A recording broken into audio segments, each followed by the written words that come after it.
les pronostics de Crown Jewel. Ça y est, on va les faire ensemble, hein, car Crown Jewel, ça aura lieu ce week-end, précisément samedi à 17 h, en fin d'après-midi, en direct sur le WWE Network. Et à l'heure où je tourne cette vidéo, il y a 7 matchs sur la carte de Crown Jewel. Et la carte est je dirais, hein, très bonne. Hein. Et il y a des très bons matchs à suivre. Hein. Notamment le Bobby Lashley, Brock Lesnar et le Judgment Day face au Bullet Club. Et de quoi on va parler sur cette carte? On va, en plus de faire les pronostics, on va aussi parler de Bray Wyatt. Car oui, Bray Wyatt a confirmé qu'il sera bien présent à Crown Jewel, mais pour faire quoi? Ça, on en parlera plus tard dans cette vidéo. Tout d'abord, on démarre les pronostics comme prévu, et on démarre avec Braun Strowman face à Omos, qui sera accompagné bien sûr par MVP. Et Braun Strowman, hein, depuis qu'il est revenu à la WWE, hein, il a tout terrassé sur son passage. Hein, et son plus gros défi depuis son retour, hein, s'appelle Omos, qui lui aussi, hein, est monté en puissance, hein, lorsque Vince était encore aux commandes. Hein, mais depuis que Vince a pris sa retraite, hein, Omos tourne un petit peu au ralenti. Et pour ce qui est du vainqueur du match, je pense quand même que Braun Strowman va gagner pour son premier match en pay-per-view depuis son retour à la WWE. Puis je pense pas que la WWE fera perdre Strowman pour son retour, quoi. Donc victoire de Braun Strowman. C'est mon pronostic. Après, on passe au match par équipe entre le Judgment Day avec Finn Balor, Damian Priest et Dominic Mysterio face à The OC, The Club ou Bullet Club avec AJ Styles, Luke Gallows et Karl Anderson. Appelez ça comme vous voulez. Et l'imbroglio, c'est que Karl Anderson a un double booking le 5 novembre. Car, comment vous expliquer ça? Karl Anderson est actuellement Never Openweight Champion à la New Japan Pro Wrestling. Et l'imbroglio, c'est que Karl Anderson devait défendre son titre Never Openweight Championship dans un pay-per-view de la New Japan le 5 novembre au Japon. C'est-à-dire le même jour, le jour où aura lieu Crown Jewel en Arabie Saoudite. Et bien cet imbroglio a pris fin puisque la New Japan a annulé le match de Karl Anderson face à je ne sais plus quel catcheur de la New Japan. Hein. Et du coup, Karl Anderson sera bel et bien présent à Crown Jewel en Arabie Saoudite. Et pour vous expliquer le contexte, hein, c'est que Finn Balor essayait par tous les moyens de convaincre AJ Styles de rejoindre le Judgment Day. Et ce que Styles a refusé. Hein. Et Styles faisait croire à Balor qui rejoignait le Judgment Day. Hein. Mais ce qui n'était pas le cas, puisque Styles a fait revenir ses meilleurs amis, Karl Anderson et Luke Gallows. Et depuis, la rivalité hein, est montée en intensité. Hein, et ça se passe très bien. Enfin, moi j'apprécie cette rivalité, hein, car moi je suis un grand fan de AJ Styles et de Finn Balor. Hein. Enfin, Finn Balor, j'ai eu la chance de rencontrer à la Paris Games Week en 2016, hein, et de le voir lors des nombreux live events de la WWE à Paris. Et pour ce qui est du match, je me suis dit, pourquoi pas une victoire du Judgment Day afin de faire remonter en puissance Finn Balor. Mais, je me suis dit que une victoire de The OC pour le retour de Karl Anderson et Luke Gallows serait encore mieux. Et Finn Balor n'est pas obligé de subir le tombé. Donc je vais dire victoire du Bullet Club version WWE qui gagne le match face au Judgment Day. Après, on passe au Steel Cage match entre Drew McIntyre et Karrion Kross. En fait, pour ce qui est du contexte, hein, Karrion Kross a battu Drew McIntyre dans ce strap match à Extreme Rules il y a quelques semaines de cela, grâce à une intervention de Scarlett. Ce qui fait que la rivalité continue. Hein. Et pour ce qui est du vainqueur du match, hein, J'ai un peu hésité, hein. Et le style cage match est une stipulation une des stipulations pour conclure des rivalités, hein.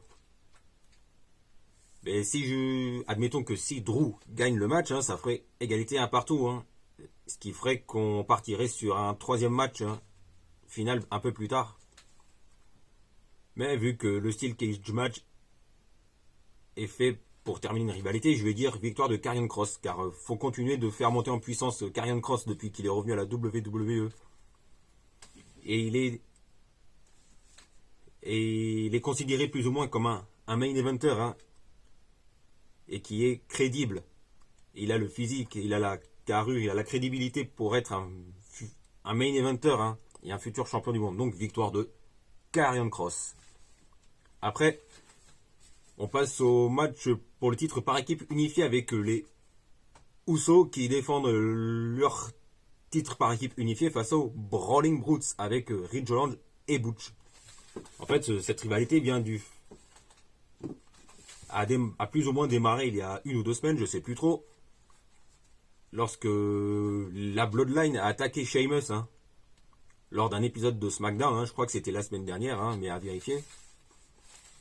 Ce qui fait que Sheamus est écarté des écrans, hein, car il est blessé scénaristiquement, hein. Et c'est scénaristique, hein, pour être précis, hein. C'est un scénario qui est prévu. Donc Sheamus n'est pas vraiment blessé, il est juste écarté des écrans pour mieux revenir en force, en fanfare un petit peu plus tard. Et je sais que ce match va être très très bon entre ces deux équipes qui sont excellentes, hein. Mais je pense que les Usos vont encore rester champions par équipe unifiée encore un long moment. Afin de continuer la domination de la Bloodline. Donc je pronostique une victoire des Usos qui restent champions par équipe unifiée. Après, il y a le match pour le titre féminin de Raw, qui est un Last Woman Standing match, hein, entre Bianca Belair qui remet son titre féminin de Raw en jeu face à Bayley. Et franchement, je me dis que c'est plutôt intéressant puisque moi, comme à peu près tout le monde, hein, je m'attendais à une victoire de Bayley à Extreme Rules, ce qui n'était finalement pas le cas. Et après, ce qui est dommage, c'est que la faction de Bayley, le Damage Control, c'est-à-dire Dakota Kai et Io Shirai, ont perdu les titres par équipe féminin face à Alexa Bliss et Asuka. Et bon, moi, je trouve ça dommage puisque ça aurait encore plus renforcé la crédibilité du Damage Control avec Bayley qui remporterait le titre féminin de Raw ce week-end à Crown Jewel. Donc vous l'avez sans doute compris, hein, je pronostique une victoire de Bayley qui redevient championne féminine de Raw. Après, on passe au match pour le titre WWE Universel entre Roman Reigns qui défend son titre WWE Universel face à Logan Paul qui est devenu un habitué de la WWE, hein, bien qu'il ne soit pas vraiment catcheur à la base, hein, mais qui est plutôt un YouTuber assez connu, hein. Mais bon, comme vous vous en doutez, hein, on sait très bien que Roman Reigns va gagner et restera champion WWE Universel unifié ce week-end à Crown Jewel, donc il n'y a pas trop de suspense. Après, on passe au match entre Bobby Lashley et Brock Lesnar, hein. Et je pense que ce match sera bien meilleur que lors du Royal Rumble, car le match du Royal Rumble, hein, a juste servi à préparer le gros main event entre Brock Lesnar et Roman Reigns à WrestleMania 38. Hein. Donc la victoire de Lashley qui était redevenu champion de WWE à ce moment-là a été plutôt passée inaperçue. Donc ouais. Donc Brock Lesnar a quand même une grosse revanche à prendre sur Bobby Lashley. Hein. Je sais que ce match va être excellent, hein, car c'est un des gros matchs que j'attends le plus ce week-end. Donc vous l'avez compris, hein, je pronostique une victoire de Brock Lesnar qui gagne sa revanche face à Bobby Lashley. Ensuite, on en vient à Bray Wyatt qui a confirmé qu'il sera bel et bien présent ce week-end à Crown Jewel. Et que va nous annoncer Bray Wyatt, hein? C'est mystérieux tout ça, hein? Donc on ne sait pas trop, hein? Même si on sait que Bray Wyatt a... Ça se passe très bien pour lui, hein? Ça se passe très très bien. Bien pour lui, hein? Bien pour lui, hein, Bray Wyatt. Depuis qu'il a fait son grand retour à la WWE à Extreme Rules. Et sa nouvelle musique d'entrée, hein, et très bien aussi, hein. Enfin, moi, je m'y fais déjà. Et le booking de Bray Wyatt actuellement, hein, c'est qu'il a un personnage, hein, qui... Enfin, comment vous expliquer ça? Il y a cette histoire de Oncle Howdy, enfin, je crois que ça s'appelle comme ça, hein, qui lui a plus ou moins fait confronter, hein, lors du dernier SmackDown, hein. Et on ne sait pas qui est vraiment ce Oncle Howdy. Donc on aura peut-être la réponse ce week-end à Crown Jewel, hein. Et puis n'oubliez pas qu'il y a cette possible nouvelle faction de Bray Wyatt qui pourrait arriver, hein. Et pour rappel, hein, la nouvelle faction de Bray Wyatt, hein, devrait s'appeler le Wyatt Six, hein, d'après les dernières rumeurs. Et peut-être que la nouvelle faction de Bray Wyatt, qui est le Wyatt Six, hein, arrivera ce week-end à Crown Jewel, hein. En tout cas, moi, je suis pressé de voir tout cela. Bon, ben voilà, c'était un plaisir d'avoir fait cette vidéo, hein. On se retrouve prochainement pour de nouvelles news et anecdotes, hein. Et puis, ah oui, et aussi, très bonne soirée Ligue des Champions à tous. Et allez Paris ce soir pour terminer premier de son groupe devant le Benfica. Allez, salut à tous!